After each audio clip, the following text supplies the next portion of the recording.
Hey, what's up, guys? Welcome back to Drums and Drams. My name's Cameron, and today we're going to be taking a look at one of the best whiskeys I think I've tasted so far in 2024.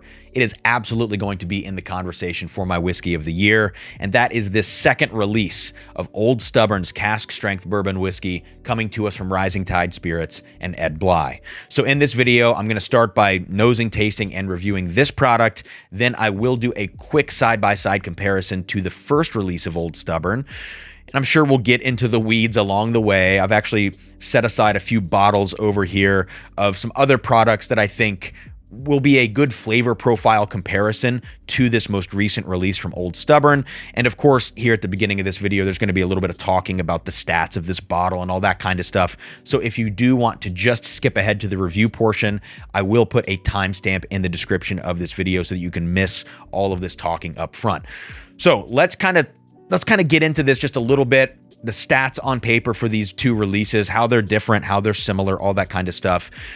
We're going to start by talking presentation and price point because I think those things are very important when you look at this Old Stubborn line. Both of these bottles are $250, so super premium bourbon. They are, kind of an unknown thing in the market. So I think when the first release came out, nobody really knew what to think of it, and it sat online for quite a while. As of the time I'm recording this video, there are still a few bottles of this second release on sharedpour.com, but at $250, it's a tall order. I mean, from something that's not a legacy Kentucky distillery putting out, BTAC level products, $250 is a lot. So keep that in mind, and I'm going to judge this whiskey, which I've already told you I think is phenomenal stuff, but I am going to judge it on its price as well as we go through this. Presentation-wise, very similar presentation between the two, the only difference essentially being the color scheme. The newest release is gold, the first release is purple. And I do want to highlight one thing that I think is funny, just very quickly, this contrast between an old school bourbon name like Old Stubborn, which I think is just a cool name, and the fact that not only is it pretty darn expensive, but they have this like kind of royal color scheme, this very regal treatment, this gold, gold trim, this very regal purple color. I think the contrast between those things is funny. But all in all, the presentation is fantastic. Nobody can argue with how beautiful the bottles are. The canisters are simple yet effective, and you don't really feel like you're paying for some immaculate presentation in that regard. The only complaint on the presentation front has to do with the corks. I said this on my review of the first release, which I will link in the description of this video as well. And I love that stuff too, but they've used the same corks on the second release, and these things just end up shredding themselves on the sharp lip of the bottle, and so you end up having to change the corks out. For me, I use these synthetic corks because I think they're just a little more reliable, and they stand up to that, that sharp edge that the bottle has. And from what I understand, watching another person's review of this newest release, I think Ed and Rising Tide Spirits, I think they know about this problem, and it sounds like it's going to get corrected in the future. So I'm crossing my fingers because that's the only thing that holds the presentation of these bottles back. And again, at $250, you kind of expect something that's very, very immaculately presented. Okay, now on to the stats. Let's first talk about how these things are similar. Same exact proof at cask strength, 123.8. They come from the same distillery in West Virginia, so they are sourced from a West Virginia distillery. They both are pot-stilled bourbon, so they do say that on the labels very clearly, pot-stilled straight bourbon whiskey for both of them. Where we start to veer off a little bit is with age, but they're still super similar. The first release, 10, 11, and 13 years in the blend. The newest release, 10, 11, and 12. So just very slightly younger. But then where we really veer off is in terms of mash bill. The first release says pot still wheated bourbon, and the newest release excludes the word wheated. I don't know if that means that this is a rye mash bill. I don't presume to know what is in the mash bill because we don't get any specifics from Rising Tide Spirits. I don't know if there's an NDA in place or if they just don't want to share that information. But either way, these do have different mash bills, so keep that in mind as we get through, this review. So I think that's everything we needed to talk about. Again, 123.8 proof or 61.9% ABV. You already know that I think this is special stuff. So I'm going to tell you why I think it's special now on the nose. Here we go. Oh my gosh. Every time I go back and smell this whiskey, it's just like when I first opened the bottle and I went, holy crap. And I immediately posted in the Drums and Drams Patreon Discord, guys, this stuff is amazing.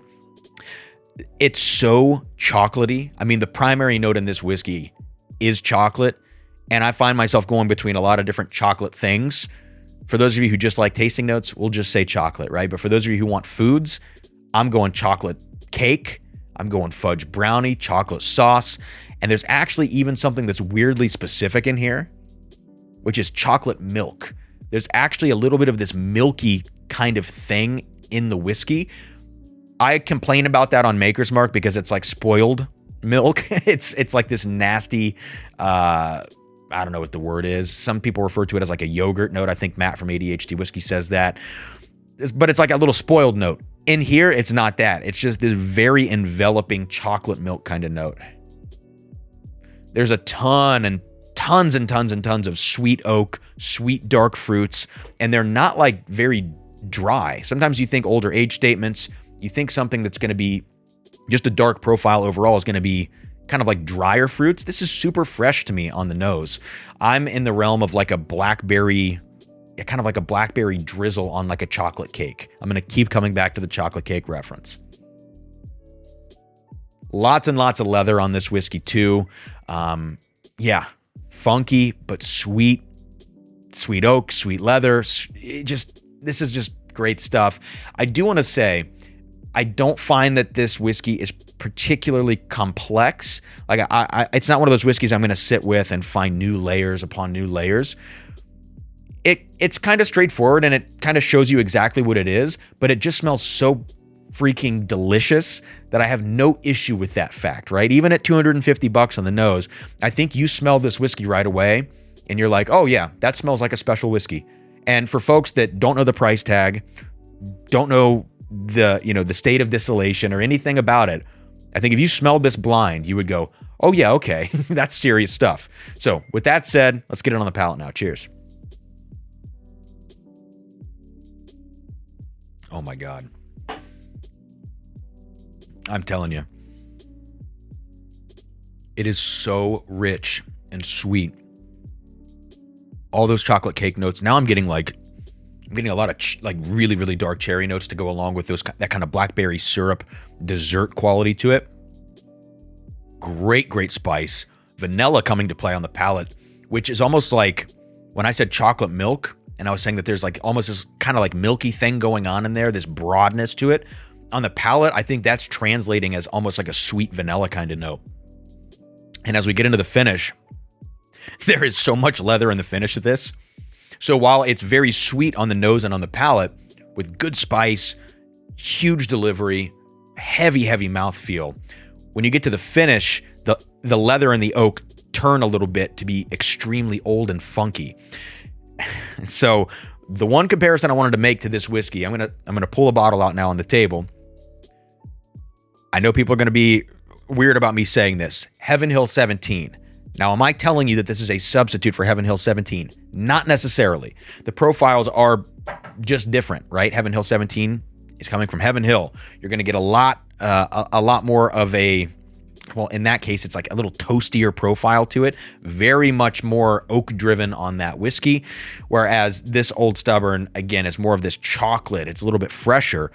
But the finish, to me, is almost identical between these two whiskeys with that funky leather note. On the Heaven Hill 17, it's throughout the entire whiskey. Nose, palate, finish, funky leather, funky oak. On the Old Stubborn, it's just on the finish. So that is a comparable experience. One other whiskey I want to pull out, which is one that I know this is something that not a lot of people are going to get to taste. This is an employee-only bottle from 2018 from Old Forester. It's cask strength Old Forester. Super, super high quality, 125 proof. I tasted these things side by side the other day, the Old Stubborn Batch 2 and the Old Forester, and it's very similar. So there's an element of like a very well done cask strength Old Forester going on in this as well. So chocolatey, so sweet. Let's do one more sip. Oh my goodness. And the second sip is even sweeter. Even more of these dark but fresh fruit notes. The chocolate really is like a foundational thing, and I'm finding the more that I sip it, the more cinnamon comes out, just a little bit, and the more of these fresh dark fruits and dark cherry notes. Phenomenal, phenomenal whiskey, and I think that pot still aspect to this is just contributing even more of a mouth coating experience. So with that said, I'm fawning over this, I know. Let's go on to a quick comparison with the first release of Old Stubborn. Let's see how this, stacks up on the nose. Yeah, and the nose of batch number 1 or release number 1, much more nuttiness. And I remember this being, very peanut butter forward. It has elements of Jim Beam and Heaven Hill in there. But I was never turned off by it. I think it's a really nice component to that whiskey.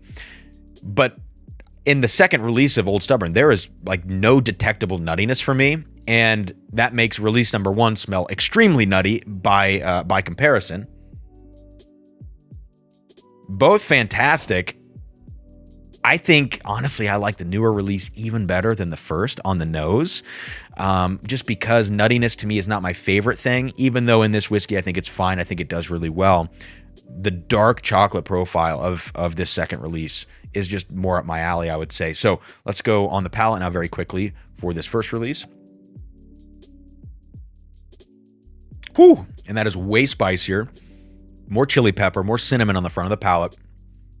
A little bit of a bigger experience because of that. Whereas I think the second release drinks under its proof to some degree. It's a little bit of an easier sipper, I would say.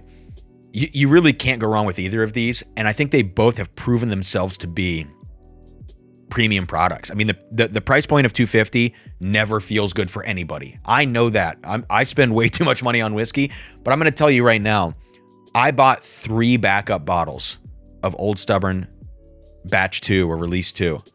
I bought 3 more of these things after I tasted it because I think it is that good. And so if you do see one of these, popping up for trade here or there once they sell out online, do I think that you should pay $400, $450 like people are going to end up asking? No, I don't. And I hope secondary values, even if they do shoot up to there, I hope they do come down a bit. But I think this whiskey is phenomenal. It earns its spot at the table with other premium priced products. I mean, hell, the comparison I'm making to Heaven Hill 17 on the finish and this Old Forester employee bottle, which is like super rare and very delicious whiskey, has elements of President's Choice in it. The fact that those are the comparison points for this, I hope that tells you something about the way that I'm viewing this whiskey. It's phenomenal stuff. I can't say it enough. Hats off to Rising Tide Spirits and Ed Bly again for knocking this out of the park. I hope to see some single barrels of this at some point, and I can't wait to see what the next release is going to look like. So I think that's going to do it. Let me know in the comment section if you've tried this second release of Old Stubborn. And thank you for tuning in. Hit that like button, subscribe to the channel, and check out the Patreon if you would like to help support the channel and get some extra bonus content, barrel picks, all that kind of good stuff. That's going to do it. Cheers, guys, and I'll see you next time here on Drums and Drams.